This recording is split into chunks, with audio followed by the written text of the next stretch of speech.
अब आपके सामने इर्शाद भाई पहलवान के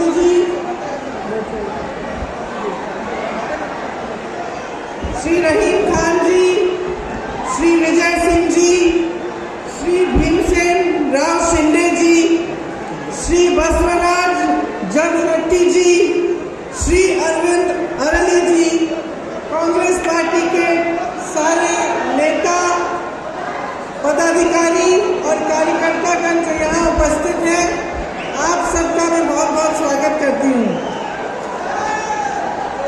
बहनों और भाइयों, आप कुछ समय से इंतजार कर रहे होंगे, आज मेरी बातों को सुनने के लिए यहाँ आए हैं। इसके लिए मैं आपकी बहुत बहुत आभारी हूँ, आपको धन्यवाद देती हूँ और आपका भी इस सभा में स्वागत करती हूँ। देखिए, मेरी बहनें यहाँ बैठी हैं।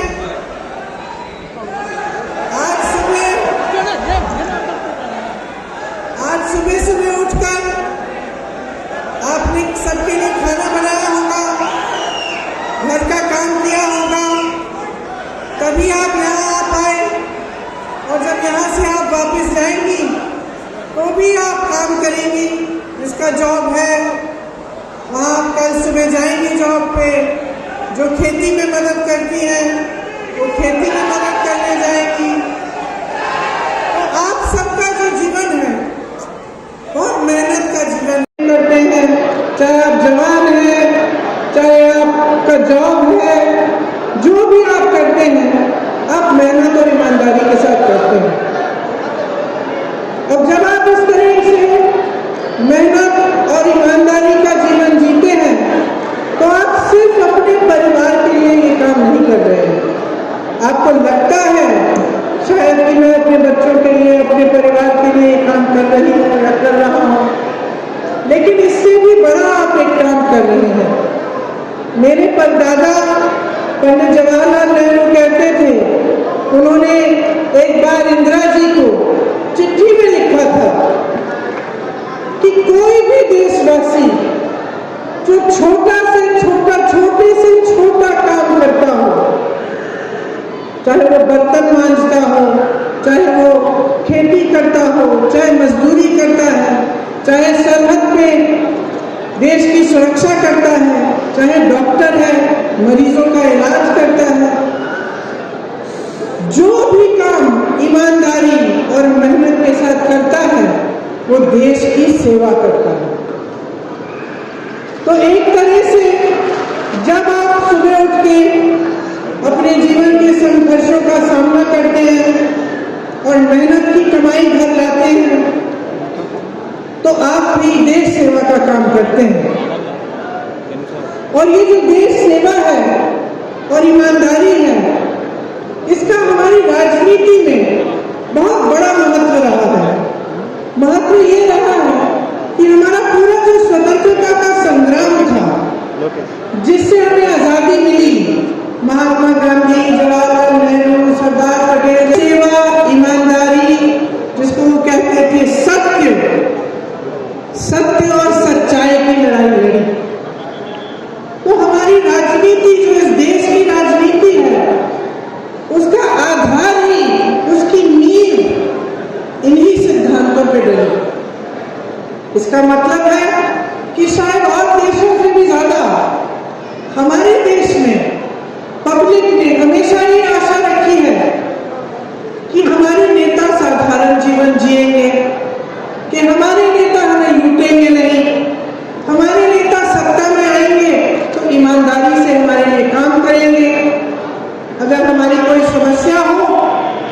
अपने नेता के पास जा सकते हैं, अपनी समस्या समझा सकते हैं और वो नेता हमारी समस्या को सुलझाने का पूरा प्रयास करेगा।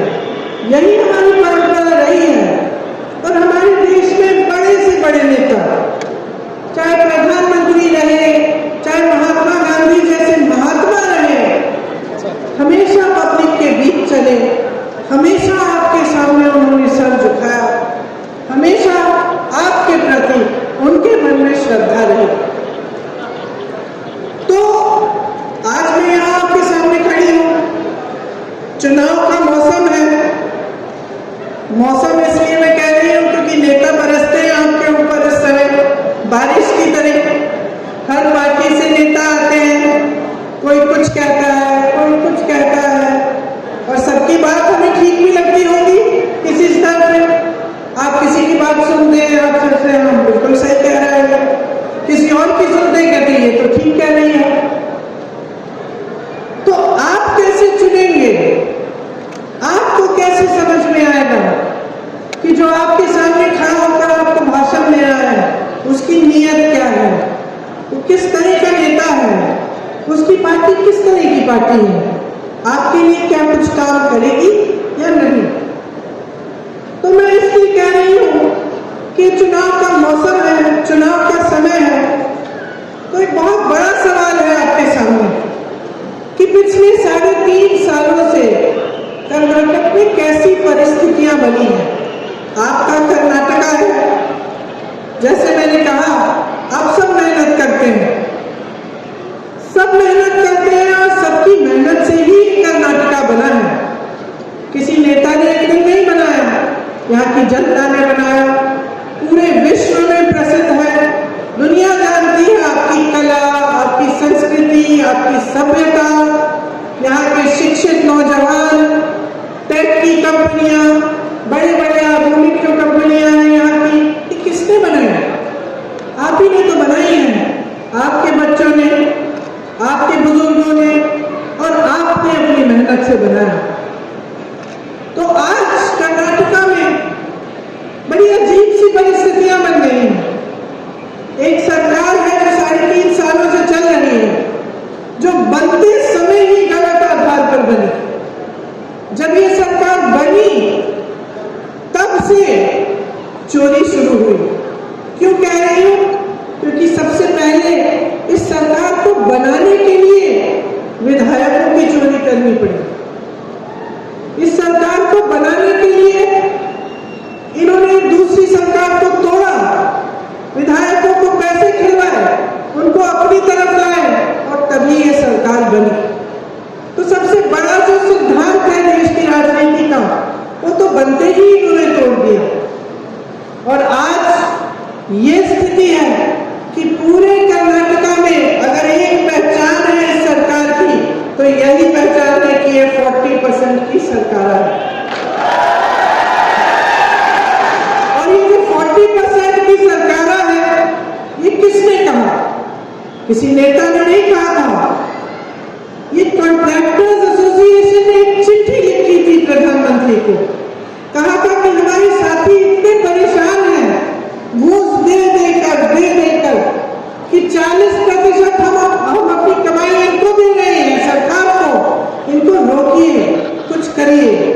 प्रधानमंत्री जी ने कुछ नहीं किया। तो ये 40% सरकार कब से चल आ रहा है?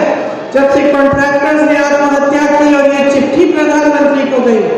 स्कूल मैनेजमेंट एसोसिएशन ने भी चिट्ठी लिखी, उनकी भी सुनवाई नहीं हुई। 8 करोड़ रुपए एक विधायक के बेटे के घर में मिले। आप सोच सकते हैं 8 करोड़ रुपए कैश एक विधायक के बेटे के घर में मिले, तो आप सोच रहे होंगे कि सरकार ने कोई कार्रवाई की, पकड़ा उस लड़के को कि भाई तुम्हारे पास इतने सारे पैसे कहां से आ गए? नहीं की। उल्टा उसके पिता ने एक पहेली निकाली कि मैं विधायक हूं, मेरे बेटे के घर में चाहे आप कुछ भी पकड़ लो, मुझे आप नहीं रोक सकते। इतनी बेशर्मी के साथ लूटा है कर्नाटका को कि हर स्तर पर लूट है, हर स्तर पर। और उस लूट का बोझ कौन उठा रहा है? आप उठा रहे हैं। क्योंकि आप सोचते होंगे कि ठीक है,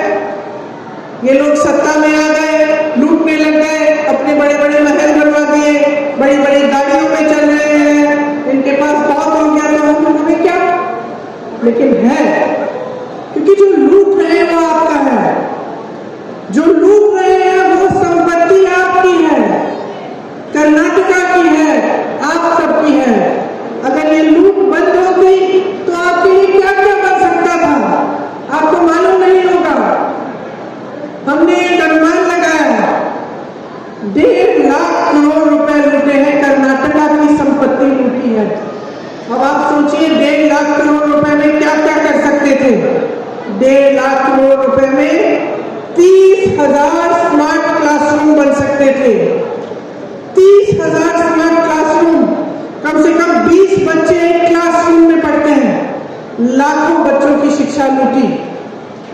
इनके लूट से 2000 से ज्यादा लंबी 6 किलोमीटर लंबी 6 लेन की एक्सप्रेसवे बन सकती थी। 2250 किलोमीटर लंबी, अगर ये 1.5 लाख करोड़ रुपए नहीं लूटते। 30 लाख गरीबों के घर बन सकते थे इन पैसों से। आपके लिए योजना बन सकती थी, जिसको कहते हैं अफोर्डेबल हाउसिंग की योजना। 30 लाख घर बन सकते थे। आज अगर आप महंगाई से जूझ रही हैं बहनों, मुझे मालूम है 1100 का सिलेंडर मिल रहा है, मुझे मालूम है कि आटा, दाल, सब्जी, हर चीज महंगी हो गई है। आप दुकान जाती होंगी, सुबह सोचती होंगी कि 1-2 चीजें पकानी है, आधे टाइम आप वापस लौटती होंगी बगैर खरीदे।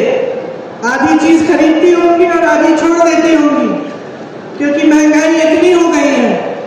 और इस महंगाई का सारा बोझ आप उठा रहे हैं, किसान उठा रहा है। डीएपी का पहले बोरा मिलता था 50 किलो का, आज वही बोरा उतने ही पैसों का 45 किलो का मिल रहा है।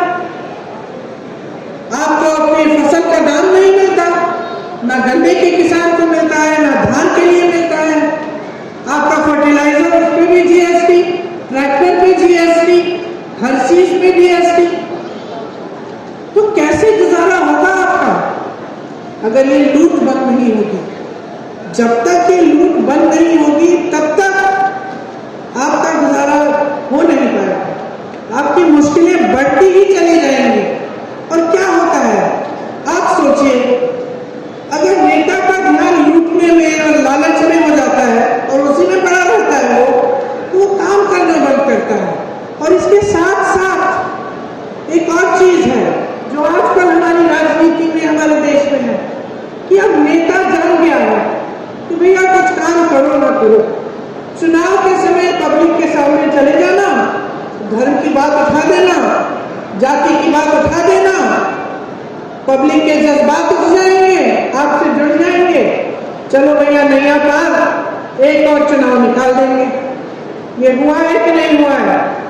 जब आपके सामने नेता आते हैं तो आजकल ताज्जुब की बात तो ये है कि आपको ये नहीं बताते कि 3.5 सालों से हमारी सरकार रही है, हमने आपके लिए इतने पाठशाला बनाए, हमने इतने संस्थान खोले हैं, हमने इतनी सड़कें बनाई हैं, हमने अस्पताल खोले हैं, हम आपकी शिक्षा के लिए हमने क्या किया, आपके बच्चों को रोजगार के लिए, ये नहीं बताते।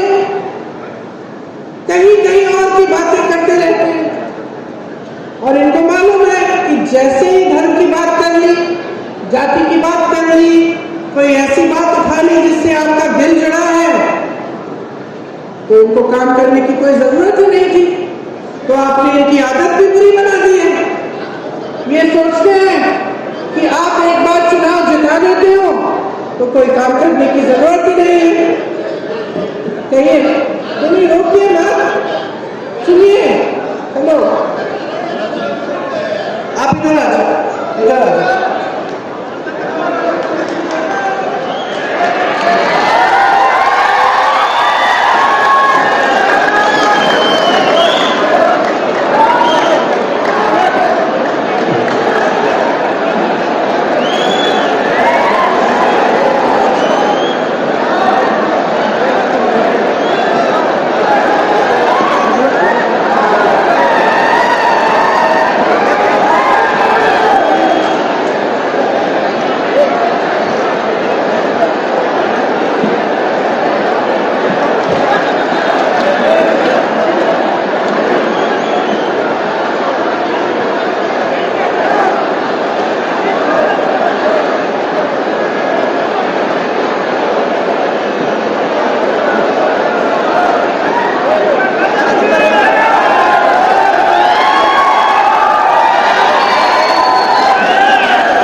नुकसान किसका हो रहा है?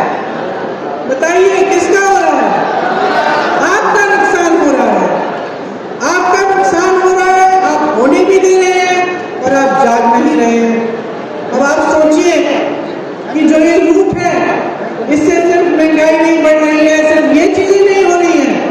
आपका जो बेंगलुरु शहर है, जो दुनिया में प्रसिद्ध है, उसको देखिए, बड़ी बड़ी कंपनियां छोड़ के जा रही हैं, कह रही है कि यहाँ पे हमें काम करना ही मुश्किल हो गया है। तो जब छोड़ के जाएंगी तो रोजगार कैसे बनेंगे?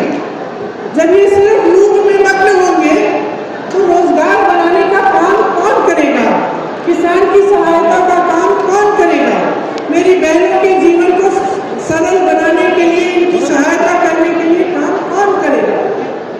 तो आपको जागना पड़ेगा, आपको बहुत सख्ती से अपना निर्णय लेना पड़ेगा और ये निर्णय लीजिए कि जो सरकार आए वो आपके लिए काम करे, वो आपके हित में काम करे और वो जाने कि इस देश में जो लोकतंत्र की नींव डली थी, जो हमारे पुराने जो महात्माओं ने और नेताओं ने जो हमें शिक्षा दी थी, वो यही थी कि इस देश में पब्लिक सर्वोपरि है, पब्लिक सर्वोपरि है, आप सर्वोपरि है।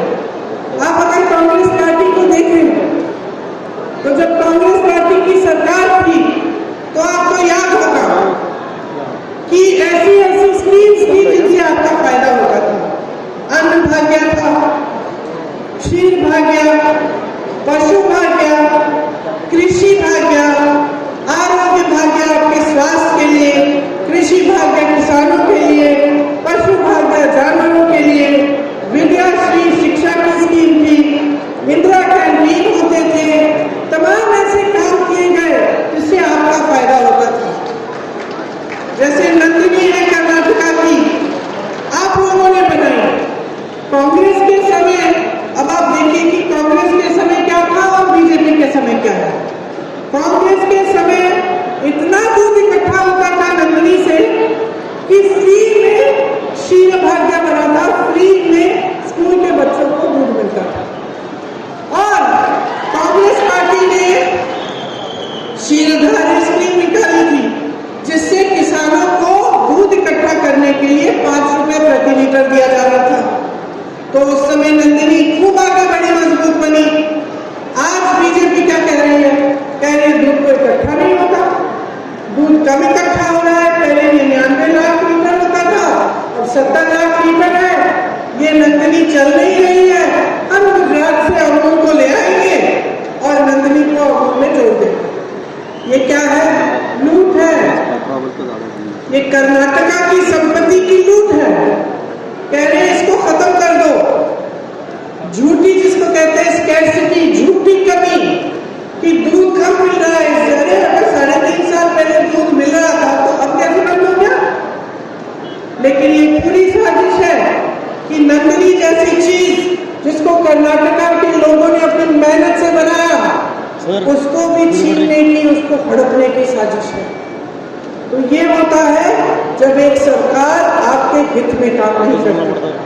अब कांग्रेस कह रही है कि कुछ गारंटी देना चाहते हैं, और मैं खड़ी होकर आपको कोई भी गारंटी दे सकती हूँ और मैं कह सकती हूँ ये करेंगे वो करेंगे। आपको कैसे मालूम कि हम इस गारंटी को पूरा करेंगे कि नहीं? कैसे मालूम? आपको जागरूक करना पड़ेगा। आप जाके देखिए राजस्थान में जो वादे कांग्रेस ने किए थे, क्या पूरे किए हैं कि नहीं? जैसे पुरानी पेंशन का स्कीम था, जितने भी कर्मचारी थे बहुत दुखी थे, कह रहे थे कि ये जो नया पेंशन का स्कीम लाई है ये सरकार, इसमें हमारे पैसे हमें पता नहीं किस में डालने हैं। कल को उसको कुछ हो गया तो हमारी जिंदगी की मेहनत खत्म हो जाएगी, पूरे जीवन की। तो उनकी समस्या थी, तो उन्होंने कहा कि हमें पुरानी पेंशन स्कीम चाहिए। तो राजस्थान, छत्तीसगढ़ में हमने वादा किया था कि ठीक है, पुरानी पेंशन स्कीम हम अपने प्रदेश में लागू करेंगे, और लागू हुई। हमने वादा किया था कि किसानों का कर्ज माफ होगा। छत्तीसगढ़ में 18 लाख किसानों का कर्ज माफ हुआ है, राजस्थान में हुआ, और यहाँ कर्नाटका में जब कांग्रेस की सरकार तब कर्ज माफ होने शुरू हुए थे। तो मेरी बातों पर नहीं, आप असलियत को देखो, पहचानो, आप समझो कि कौन सी ऐसी सरकारें हैं इस देश में जो जनता के हित में काम कर रही हैं। और तभी जब ये हम गारंटी बताते हैं आपको, तभी इनमें विश्वास है आपका, क्योंकि आपने देखा है कि कांग्रेस ने आपके लिए कुछ करके दिखाया।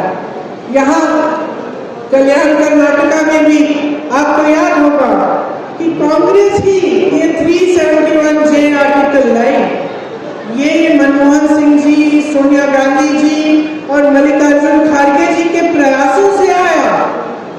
इससे आपको रोजगार मिले, यहाँ का विकास हुआ और आपकी बहुत तरक्की हुई।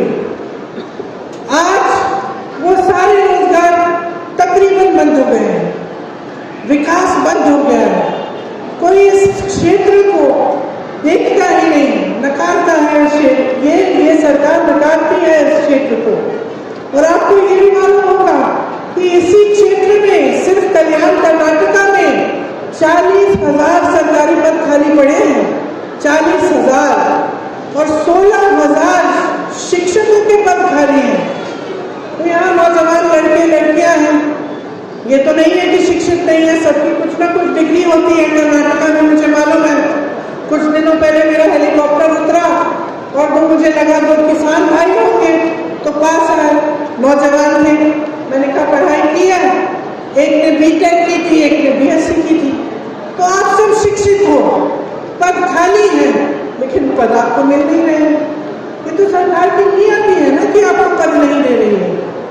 तो इसी तरह से हम चाहते हैं कि आपका क्षेत्र खास तौर से विकसित हो, और इसके लिए हमारा हमेशा प्रयास रहा है। बंद होगी और विकास शुरू होगा,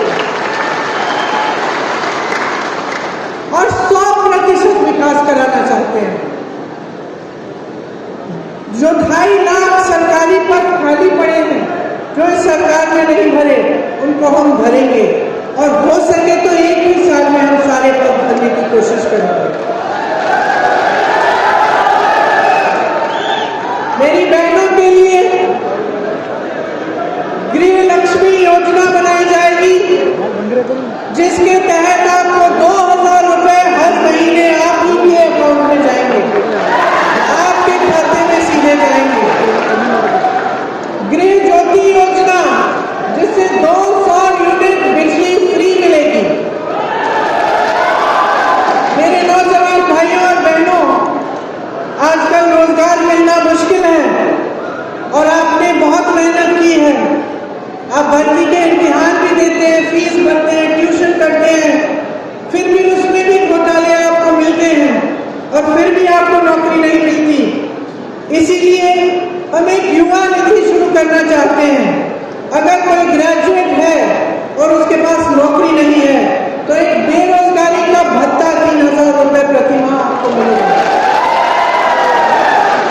अगर आपके पास डिप्लोमा है और नौकरी नहीं है, तो हर महीने 1,500 रुपए सरकार आपको देगी अपने गुजारे के लिए।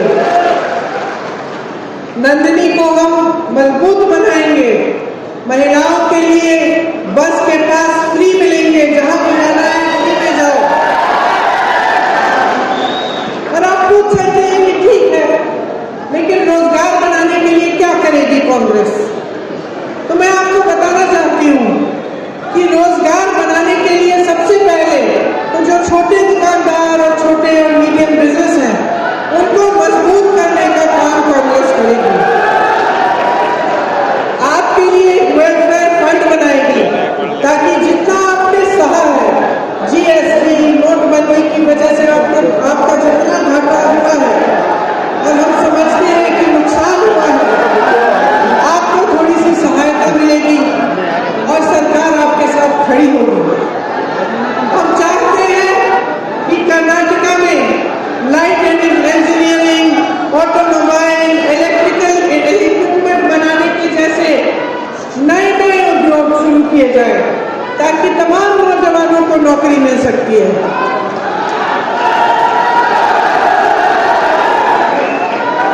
क्या हो गया, दिख नहीं रही हूँ?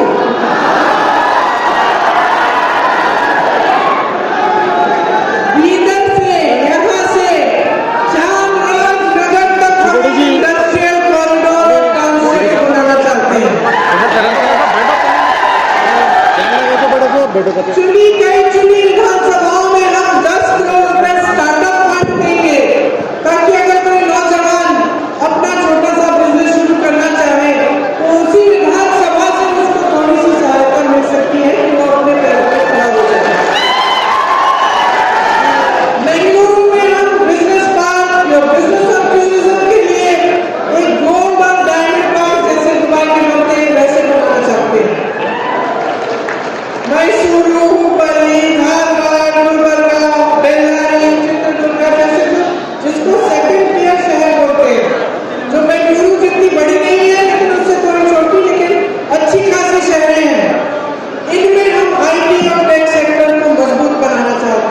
ताकि ये छोटे छोटे बेंगलुरु की तरह बने। आपने सुना होगा कि आजकल डीजल पेट्रोल की नई इलेक्ट्रिक व्हीकल्स बनती हैं। हम चाहते हैं कि कर्नाटका को इन इलेक्ट्रिक व्हीकल्स को बनाने का एक हब बनाया जाए। सिद्धघाटा से चिकबलपुर तक हार्ड ड्राइव पार्क्स बनाना चाहते हैं और हम ये चाहते हैं कि 5 सालों में कम से कम 10 लाख नए रोजगार बने। यही हमारा प्रयास रहेगा। बहुत लोग आजकल डिलीवरी का काम करते हैं, घरेलू काम करते हैं, किसी के घर में नौकरी करते हैं। उनके लिए आज तक कर्नाटका में न्यूनतम आय फिक्स नहीं है, मतलब उनका शोषण हो सकता है। उनको कम आमदनी देकर उनसे काम कराया जा सकता है। इसको बंद करने के लिए हम एक न्यूनतम आय फिक्स करेंगे घरेलू और डिलीवरी के कर्मियों के लिए। अस्थायी मजदूरों के लिए एक कल्याण बोर्ड बनाएंगे जिसमें कम से कम 3000 करोड़ रुपए हम डलवाएंगे ताकि आपके वेलफेयर के लिए इसमें पैसे हो। ऑटो ड्राइवर्स, टैक्सी ड्राइवर्स के लिए भी अलग अलग बोर्ड बनाना चाहते हैं ताकि आपका भी किसी तरह से शोषण ना हो। 50-50 करोड़ दोनों बोर्ड में डलवाना चाहते हैं। इस तरह की बहुत सारी योजनाएं हैं जो कांग्रेस आपके लिए बनाना चाहती है और करवाना चाहती है। देखिए, आज मैं यहाँ आ रही थी, मैंने प्रधानमंत्री जी का भाषण सुना।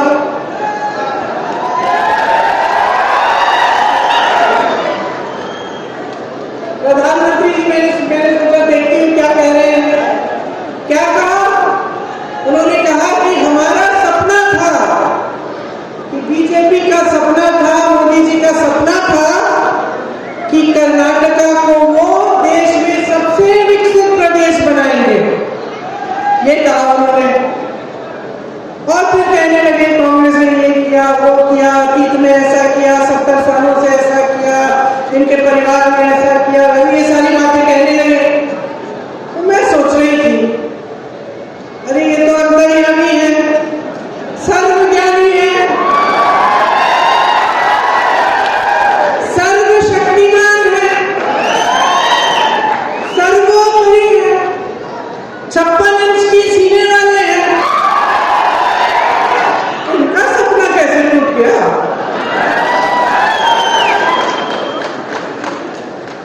इन्हीं की सरकार ने तो तोड़ा है, इन्हीं की सरकार लूट रही है, सुबह से शाम तक लूट रही है, हर जगह लूट रही है। तो ये क्या कर रहे थे? आंख बंद करके सपना देख रहे थे क्या? इन्होंने रोका क्यों नहीं? इन्होंने रोका क्यों नहीं? क्योंकि लूट से परहेज नहीं है, भ्रष्टाचार से परहेज नहीं है। सत्ता चाहते हैं, किसी भी हालत में आ जाए। बीजेपी के नेता, प्रधानमंत्री से लेकर मंत्री, पदाधिकारी सब सत्ता को हासिल करने के लिए कुछ भी कर डालेंगे।